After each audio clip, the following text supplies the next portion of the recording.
मुख्यमंत्री योगी आदित्यनाथ का गोरखपुर दौरा, मानसरोवर मंदिर में किया रुद्राभिषेक और हवन। सीएम ने की प्रदेशवासियों के लिए सुख समृद्धि की कामना।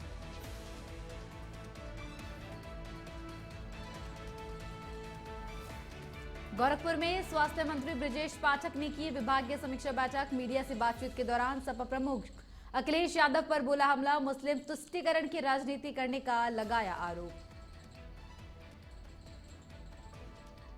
कृष्ण नगरी मथुरा नगर निगम की खुली पोल, कुछ समय हुई बारिश से चौराहा तालाब में तब्दील। योगी सरकार से लोगों ने समस्या को खत्म करने की मांग की।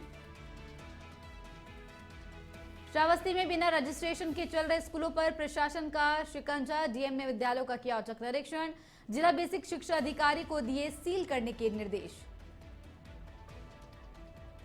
और सीतापुर ब्लड सेंटर में नई ब्लड सेपरेशन यूनिट का उद्घाटन। जिला अधिकारी अभिषेक आनंद ने किया शुभारंभ। इससे अधिक मरीजों की जरूरत को किया जा सकेगा पूरा।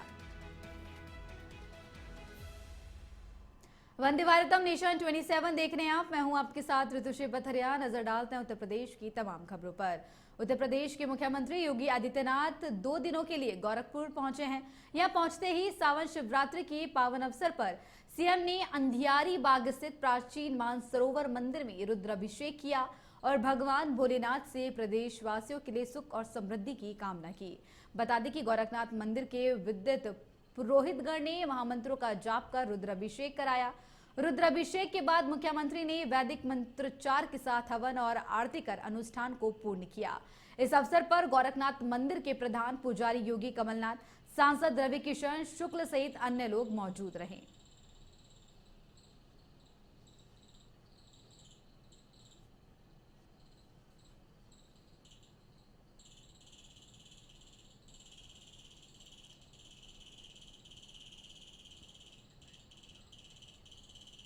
गोरखपुर में यूपी के उप मुख्यमंत्री और स्वास्थ्य मंत्री ब्रजेश पाठक ने सर्किट हाउस में स्वास्थ्य और चिकित्सा शिक्षा विभाग की समीक्षा बैठक की।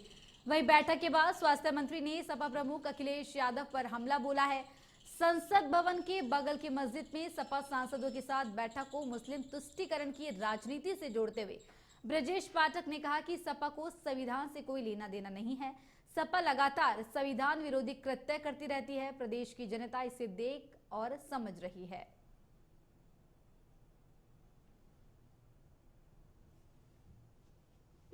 अखिल भारतीय विद्यार्थी परिषद देश का विद्यार्थियों के बीच में सबसे पुराना संगठन है।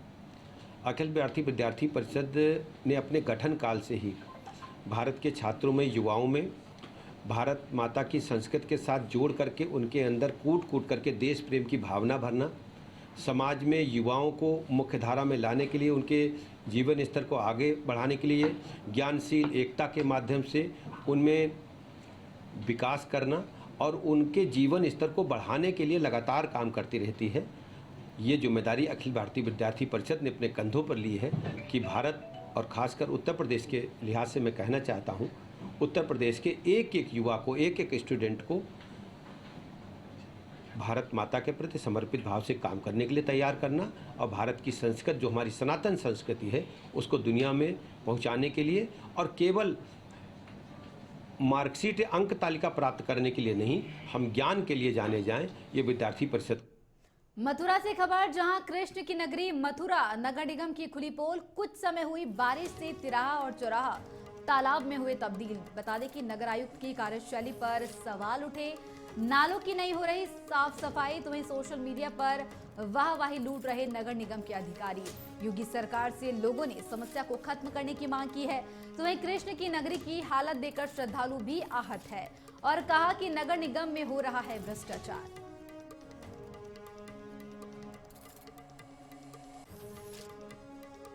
और बता दें कि मथुरा में कुछ समय हुई बारिश से तिराहा और चौराहा तालाब में तब्दील हो गए और इस बीच जो है नगर आयुक्त की कार्यशैली पर सवाल भी उठ रहे हैं।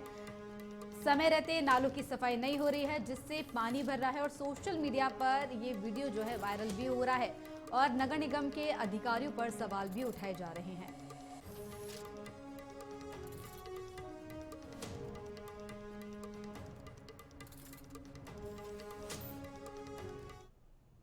श्रावस्ती में अब बिना रजिस्ट्रेशन चल रहे स्कूलों पर प्रशासन का शिकंजा। बता दें कि जीएम अजय कुमार ने किया ऐसे विद्यालयों का औचक निरीक्षण। विकास खंड हरिहरपुर रानी के लक्ष्मणपुर के स्कूल का निरीक्षण किया और बीआर मॉडर्न पब्लिक स्कूल भाग्यवती शिक्षा संस्थान का भी औचक निरीक्षण किया गया। अभिलेख न पाए जाने पर विद्यालय को तत्काल सील करने के भी निर्देश दिए गए हैं। तो वहीं डीएम ने जिला बेसिक शिक्षा अधिकारी को सील करने के आदेश दिए। शिक्षा विभाग ने विद्यालय को सील किया, जिसके बाद हड़कंप मच गया।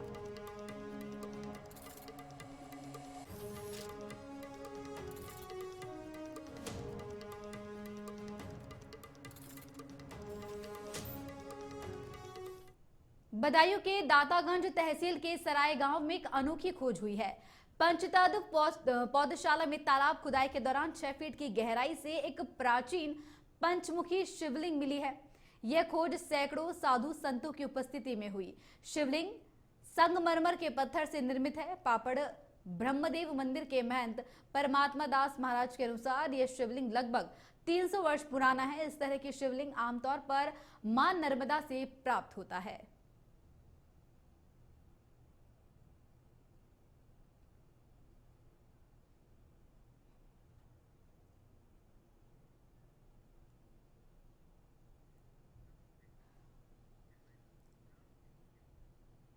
आज सावन माह की शिवरात्रि है और देश भर के शिव मंदिरों में सुबह से ही श्रद्धालुओं की भीड़ उमड़ रही है।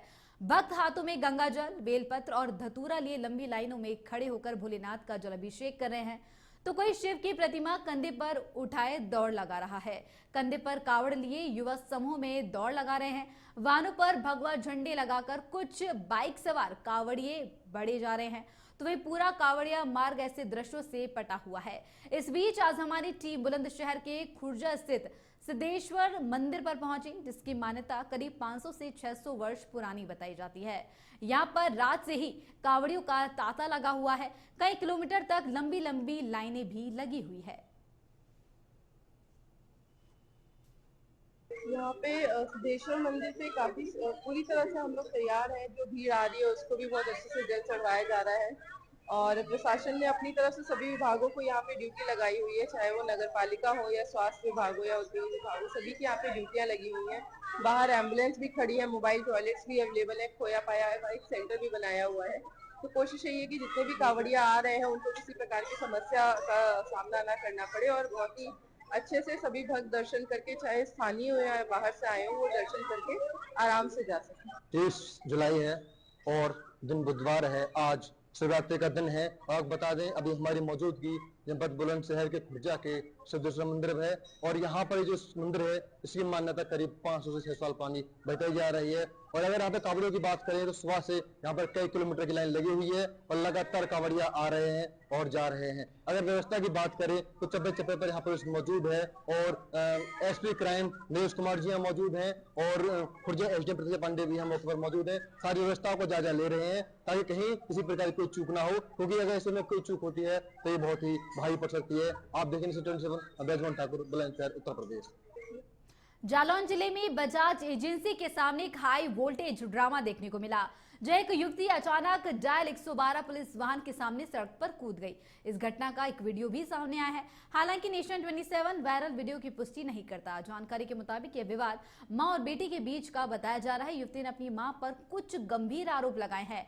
युवती वीडियो में यह भी बता रही है कि किसी अन्य व्यक्ति ने उसके साथ मारपीट की है और मारपीट करने वाले लोग क्रेटा गाड़ी में बैठकर भाग गए।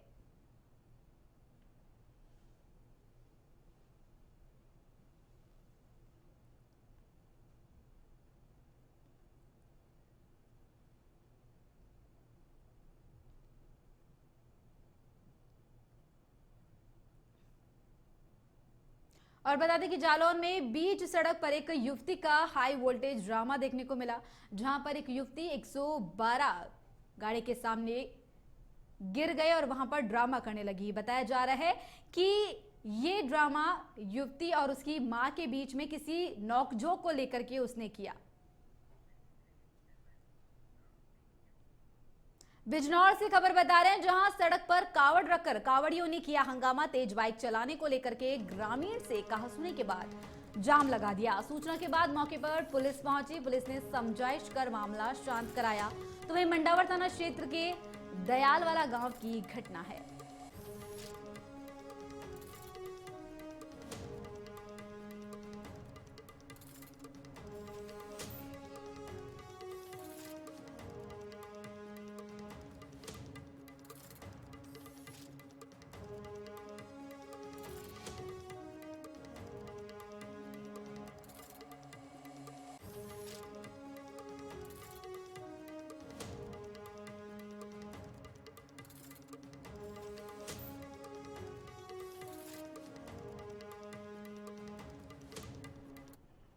सीतापुर जिले में इमलिया सुल्तानपुर थाना क्षेत्र में हुई ई रिक्शा लूट की घटना का पुलिस ने पर्दाफाश कर दिया है। पुलिस ने 3 शातिर लुटेरों को गिरफ्तार कर उनके कब्जे से लूटा गया ई रिक्शा, मोबाइल फोन, नकदी और अवैध असलाह भी बरामद किया है। पुलिस ने बताया कि आरोपियों ने नशे के लिए पैसे न होने पर ई रिक्शा चालक को गुमराह कर सुनसान स्थान पर ले जाकर मारपीट किया और उसके पास से मोबाइल, 400 रुपए नगद और ई रिक्शा लूट कर फरार हो गए थे।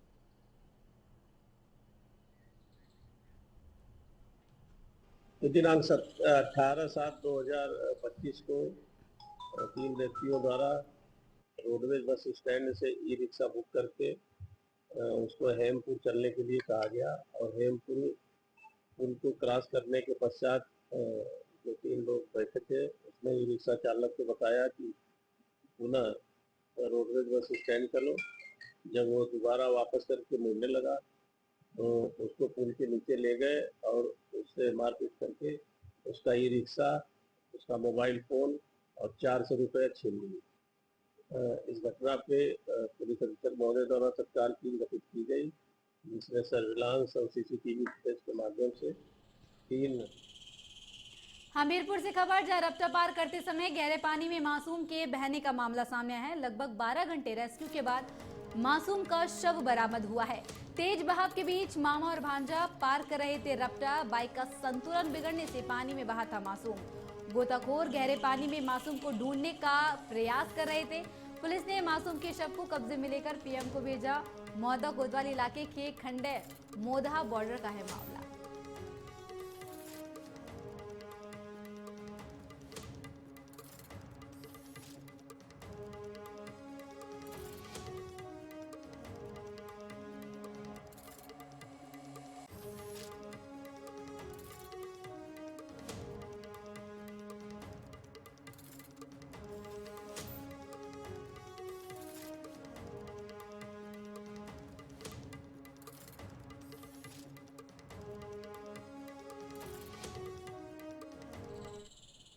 फिरोजाबाद पुलिस लाइन में प्रशिक्षु सिपाही की 3 मंजिला से गिरने से मौत का मामला सामने आया है।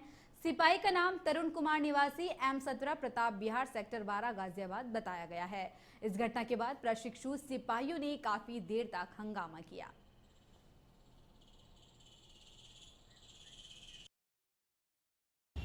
देखिए, रिक्रूट आरक्षी तरुण है, ये गाजियाबाद के रहने वाले हैं। आज सुबह की परेड के बाद इनकी दुखद हादसे में मृत्यु हुई है। प्रारंभिक जांच पड़ताल के बाद छत से गिरने के कारण मृत्यु की बात प्रकाश में आई है। इनके परिजनों को सूचना दे दी गई है। अन्य सभी पहलुओं पर हम लोग जांच पड़ताल कर रहे हैं तथा साथ ही जो ट्रेनिंग की कार्रवाई है, ट्रेनिंग स्टाफ के साथ वो ट्रेनिंग की कार्रवाई जारी है। सुचारू रूप से ट्रेनिंग चल रही है। एटा में मगरमच्छों का आतंक रुकने का नाम नहीं ले रहा है। ताजा मामला एटा के एटा थाना आवागढ़ क्षेत्र के गांव कुसवा का है, जहां गांव में लगभग 7 फीट लंबा मगरमच्छ निकलने से ग्रामीणों में हड़कंप मच गया। मगरमच्छ से गांव में दहशत बनी हुई है और 2 दिन से गांव में मगरमच्छ का वीडियो भी सामने आया है। तभी से ग्रामीण और बच्चे खेतों और स्कूल जाने से डरे हुए हैं और ग्रामीणों ने वन विभाग को भी सूचना दी है, लेकिन ना अभी तक मगरमच्छ वन विभाग की टीम से दूर है। में तालाब है पूर्व प्रधान प्रमोद यादव के घर के पास जी, उसमें 7 फीट लंबा मगरमच्छ आ गया है कहीं जी। पूरी जनता परेशान है, रात में सो नहीं पाती है जी। और से अपने अपने बच्चों लेकर के बरसात में छतों पर सोती रात भर जी। तो मैं शासन से अनुरोध करूंगा कि शीघ्र उसको पकड़वाने की व्यवस्था करे, न कोई घटना। जनपद एटा की तहसील सभागार के प्रांगण में एनडीआरएफ की टीम ने आपदा के समय कैसे बचाव किया जाए, मॉक ड्रिल करके प्रशिक्षण दिया। 8वीं वाहिनी गाजियाबाद से नेशनल डिजास्टर रिस्पांस फोर्स की टीम आज एटा पहुंची थी, जो जनपद एटा के तहसील प्रांगण में मौजूद लोगों को एनडीआरएफ के जवानों ने मॉक ड्रिल करके आपदा की स्थिति से निपटने और आपदा में फंसे लोगों को बचाने का प्रशिक्षण दिया है। इस दौरान हार्ट अटैक के समय CPR देने की विधि बताई गई। साथ ही जिस समय भूकंप, बाढ़, आंधी तूफान आए और कोई घटना घटित हो जाए, ऐसे में मलबे में दबे लोगों को सक्रिय जगह से कैसे बाहर निकाले, उसकी जिंदगी कैसे बचाए, इसके बारे में सिखाया गया।